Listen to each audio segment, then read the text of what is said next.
হারালি বাজারে যে রবিবার ছিল বাজার বার, বাজারে সব ক্রেতা বিক্রেতা যখন আসে সেই সময় অতর্কিতে কিছু দুষ্কৃতিকারীরা আক্রমণ চালায়। তারা দেখে দেখে আমাদের ট্রাইবেল ভাই বোনদের প্রথম আক্রমণ করতে শুরু করে এবং ট্রাইবেলের চেহারা এবং মণিপুরের চেহারা দেখতে প্রায় একই ধরনের, তাই মণিপুরের ভাই বোনরাও সেখান থেকে রক্ষা পায়নি এবং এই পরিস্থিতির মধ্যে ভাগতে গিয়ে বাঙালি, হিন্দুস্তানি সমস্ত সম্প্রদায়ের মানুষরা কম বেশি আহত এবং ক্ষতিগ্রস্ত হয়েছে।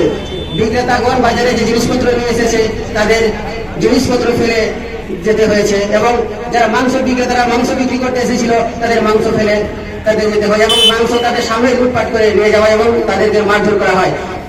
এর পরিপ্রেক্ষিতে যখন আমরা স্ট্রাইক ডাকি, কত গুরুত্ব করে সেই সময় এসডিপিও, ডিএম সাহেব সবাই এবং কমলপুর মহকুমা শাসকরা এসেছেন, বলেছেন যে আপনাদের ক্ষতিপূরণ আমরা দেওয়ার চেষ্টা করবো, কিন্তু আজ অব্দি কিছু হয়নি এবং যে ক্ষতিগ্রস্ত হয়েছে যে বিক্রেতা এবং ক্রেতাদের, তারা এখনো তাদের সেই ক্ষতিপূরণ পাননি। আমরা অনুরোধ করবো অতি সত্তর যাতে ক্ষতিপূরণ দেওয়া হয় এবং হারালি বাজার যে শান্তি সম্প্রীতি আগের যে ঐতিহ্য হারালি বাজারে সেটা যেন পুনরায় আগের মতো ফিরে আসে। সবাইকে নমস্কার। আমি আর বেশি আলোচনা করছি না। সবাইকে নমস্কার, ধন্যবাদ।